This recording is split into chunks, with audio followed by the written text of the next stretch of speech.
de l'emploi. Avec le Hub de l'emploi, travailler en Israël dans votre métier ne sera plus un rêve. Restez connectés. Votre vie va changer. Une émission présentée par Cathy Chukroun.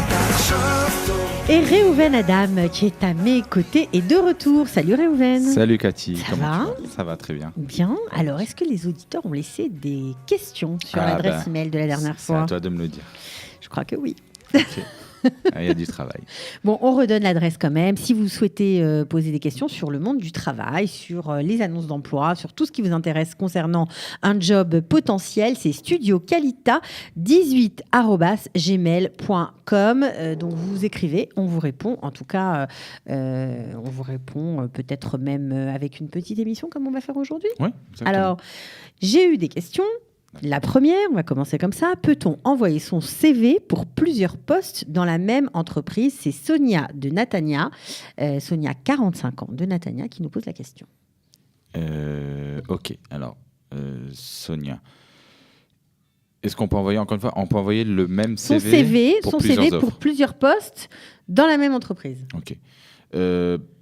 Ça dépend en fait, parce que si c'est dans le même domaine, oui. Si c'est pas dans le même domaine, on peut toujours tout faire, mais je vous donne un exemple. Si quelqu'un envoie son CV dans le même domaine, je parle, disons, du tourisme, où il va dire, OK, je veux être agent de voyage et je veux être aussi coordinateur pour organiser des événements pour les touristes.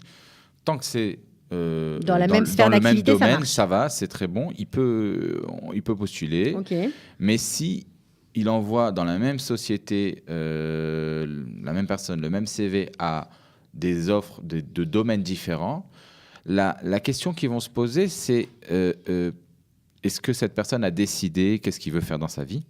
Est-ce que cette personne est vraiment pas très sérieux, passionnée? C'est ça? Voilà, est-ce qu'elle est vraiment passionnée par les jobs, par le job qu'elle envoie, ou juste elle veut trouver un travail comme ça? Oui, mais des fois, on a plusieurs compétences, on sait faire plusieurs choses. Alors quoi, il faut choisir? Moi, je pense, ça veut dire, c'est ce que je dis aussi aux candidats quand ils viennent à l'atelier de comment chercher du travail en Israël. La première chose à faire, c'est déjà de décider qu'est-ce que tu veux trouver.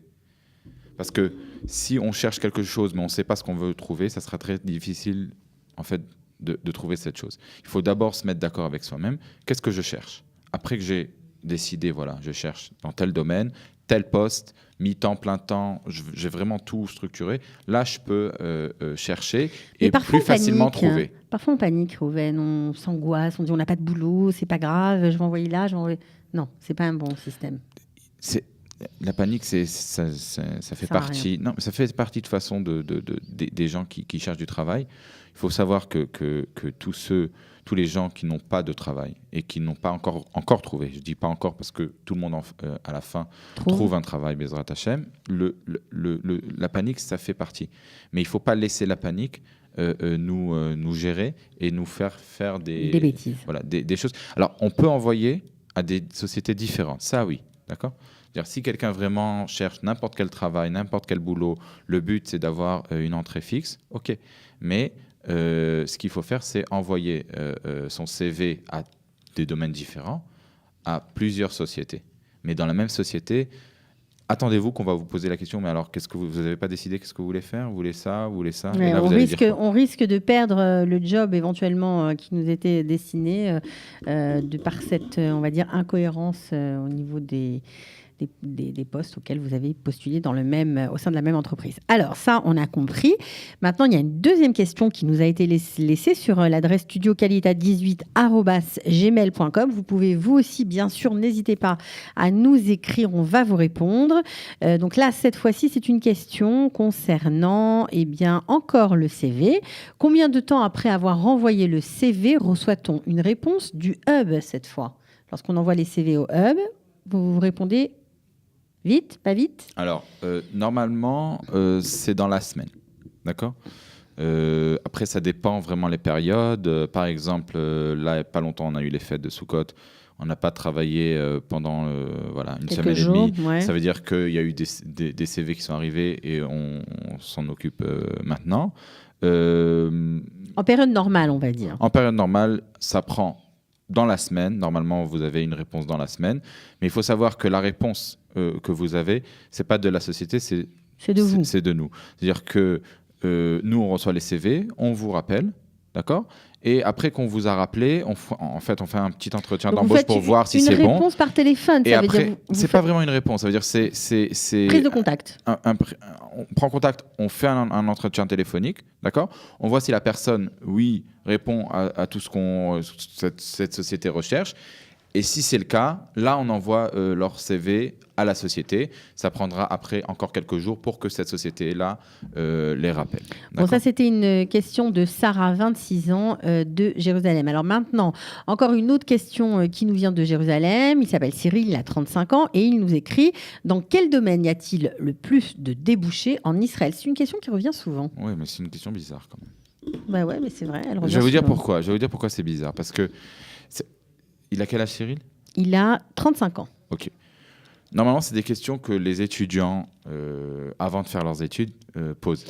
Oui, Ils veulent savoir dans quoi faire des études. Et en fonction de ça, c'est-à-dire en fonction de où il y a le plus de travail, je vais faire mes études. Ce qui est pas forcément vrai, d'accord ? Parce que il faut savoir que si vous êtes bon dans votre domaine, vous trouverez un travail. Si vous n'êtes pas bon dans votre domaine, vous ne trouverez pas de travail, ou vous trouverez, mais pas ce que vous recherchez. Oui, mais disons Parce qu'à 35 ans, parfois, on est à la croisée des chemins, on s'est engagé dans une voie, ça ne nous correspond pas, on a envie de changer, et forcément, entre nos aspirations et puis il y a la réalité de la vie, Je vais répondre. Non, mais Cathy, on a envie de savoir qu'est-ce qui marche ici. alors déjà, je vais répondre. Je vais lui donner c'est quoi le job où on recherche le plus en Israël.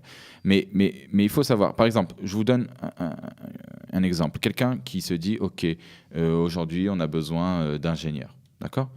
En Israël, on a besoin beaucoup d'ingénieurs. Je vais faire des études d'ingénieur et je vais être dans le start-up, dans une très high-tech, etc. Si c'est à la fin, cette personne n'aime pas les ordinateurs, n'aime pas tout ce monde-là, ça sert à rien. Qu'est-ce qui va se passer ? Non, il va être un ingénieur. Il va être un ingénieur moyen, avec un salaire moyen. D'accord ? Qu'est-ce qui vaut mieux ? Qu'il soit peut-être plombier, s'il aime le manuel.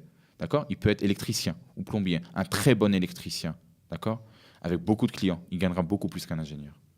Bon, mais vous ne répondez pas à la question, Réhouven. Vous avez raison, c'est sûr. C'est ça que je veux dire avant. Okay. D'accord ? Ne choisissez pas un domaine d'après ce qu'il y a marche, dans le marché. Mais d'après ce que vous aimez. Vous aimez. Si vous serez bon dans ça, vous aurez un bon travail. Je suis d'accord. Alors... Maintenant, pour répondre, c'est dans le bâtiment. Voilà. Là, ah bon ? Voilà. C'est dans le bâtiment. Aujourd'hui, en Israël, le job le plus recherché, où on recherche beaucoup d'employeurs, d'employés, pardon, c'est dans le bâtiment. Mais quoi ? Les ouvriers ? Biniya, ouais. Les ouvriers qui font le carrelage, qui font la peinture. Des métiers manuels. Ouais, dans le bâtiment. Voilà, c'est ça qui est aujourd'hui le plus recherché. C'est un scoop. C'est pour travailler dans les grandes sociétés qui construisent les bâtiments en Israël. Et voilà, eux, ils voudraient bien que les Juifs israéliens rentrent dans le domaine. Oui, parce qu'en général, c'est soit des Chinois, soit des ouvriers étrangers, soit des Arabes palestiniens. Ça dépend de... Voilà, il y a beaucoup de... C'est vrai qu'on ne voit pas trop de... C'est la même chose aussi dans tous les pays. Parce que, c'est la même chose dans tous les pays. Mais au lieu d'amener des métiers difficiles. Au lieu d'amener des Chinois, des travailleurs chinois, parce qu'il faut s'occuper de les loger, etc. Ouais, c'est compliqué. C'est mieux de prendre un Israélien. C'est sûr. Voilà, c'est ça le domaine le plus recherché aujourd'hui. Alors maintenant, un dernier mail de Elisa. Elle a 30 ans, elle habite à Tel Aviv et elle nous demande, peut-on trouver du travail sur les réseaux sociaux type Facebook, LinkedIn ? Merci de votre réponse. Il y a une grande différence entre Facebook et LinkedIn. Il ne faut pas mettre Facebook et LinkedIn pour la recherche de travail dans la même ligne. D'abord parce que LinkedIn, c'est un réseau qui est fait pour le travail, pour le monde du travail. Facebook, non. D'accord ? C'est vrai que sur Facebook, il y a aussi des offres, mais ce n'est pas fait pour ça. Alors, je vais parler d'abord de Facebook et après de LinkedIn. Sur Facebook, on peut trouver aujourd'hui, il y a un peu de tout sur Facebook. Il y a tout qui se passe là-bas. Et on peut trouver pas mal d'offres et surtout des groupes où les groupes de Facebook, les sociétés ou les RH et les sociétés d'intérim, etc., mettent leurs offres sur ces groupes. Le problème qu'il y a sur ces groupes-là, c'est que si on se fixe un temps, et pour chercher du travail, il faut prendre un temps. C'est pas on a reçu un coup de fil de la banque ou alors en fin de semaine, on réalise encore une fois qu'encore une semaine est passée et j'ai pas un boulot. Je vais me mettre à chercher, j'envoie mes CV jusqu'à 2-3 heures du matin et vas-y jusqu'à la prochaine fois. C'est un travail qui est régulier, il faut s'asseoir, faire ça très sérieusement, 1 heure par jour, tous les jours. D'accord ? Des fois, on peut chercher du travail 1 mois, 2 mois. Moi, je veux que les candidats restent dans la recherche du travail pendant tous ces 2 mois, 3 mois, parce que tous les 2 jours, il y a des nouvelles offres qui existent. Oui, c'est pour ça que c'est important de le préciser, parce qu'on ne comprend pas toujours pourquoi 1 heure tous les jours, on peut faire 1 heure comme ci, comme ça. Non, tous les jours, c'est la régularité qui paye. Oui. Et ce candidat-là qui fait 1 heure tous les jours sera là encore dans 2 mois. L'autre qui a fait 3 heures, qui a mis le paquet, il sera plus là parce qu'il sera fatigué. Alors ça, c'est une chose. Et il n'aura pas de boulot.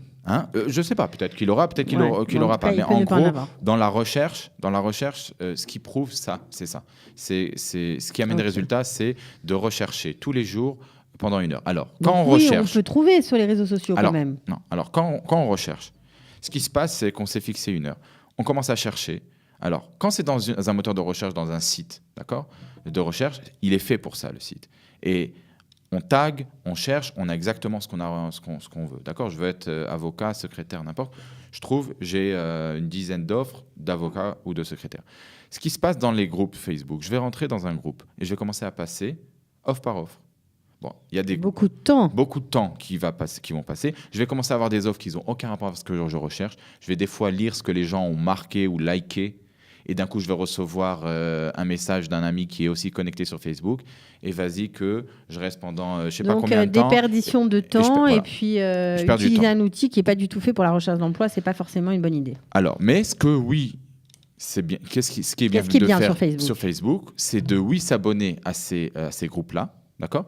Et des groupes de recherche de travail ? Des groupes où il y a d'annonces d'emploi ? Des annonces d'emploi. Okay. Chaque fois que quelqu'un met une offre sur ce groupe, vous allez le voir sur votre mur.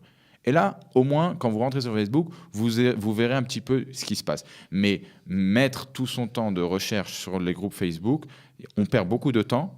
On voit un peu de tout. Et c'est pas forcément très efficace pour soi-même. Voilà, exactement. Alors ça, c'est Facebook, d'accord. Okay. Au point de vue LinkedIn, oui.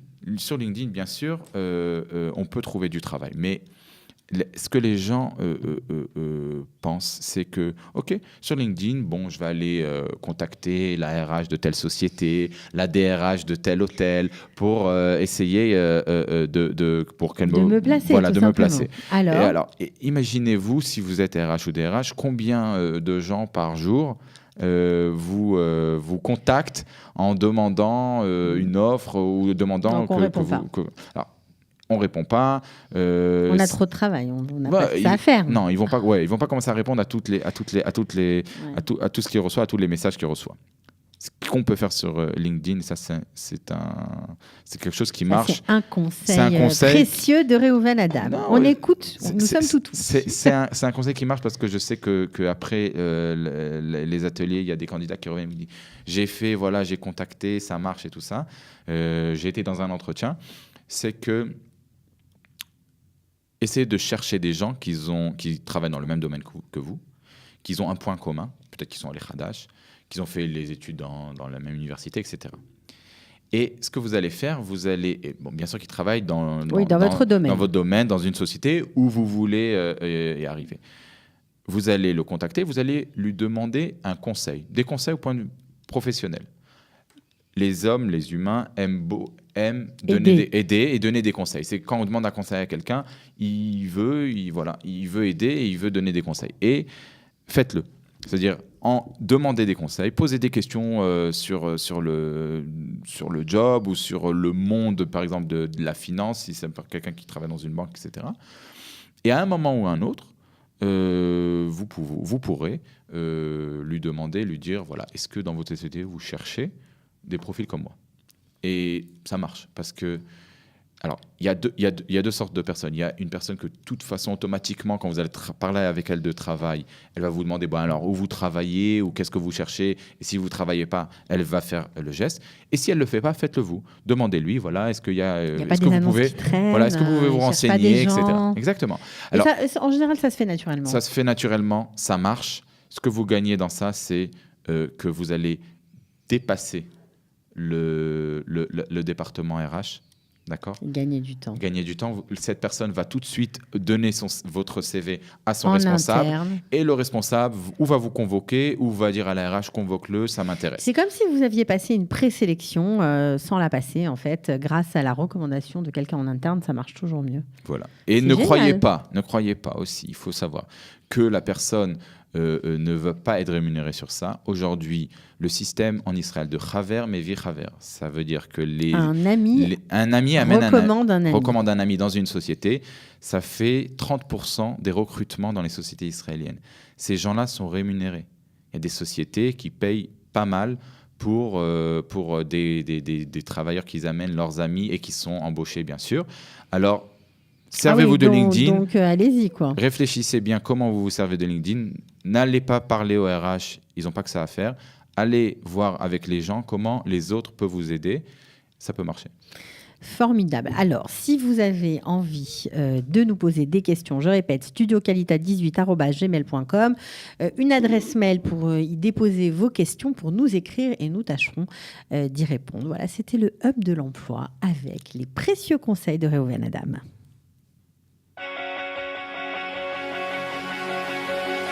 Le Hub de l'emploi. Avec le Hub de l'emploi, travailler en Israël dans votre métier ne sera plus un rêve. Restez connectés, votre vie va changer. Une émission présentée par Cathy Choukroul.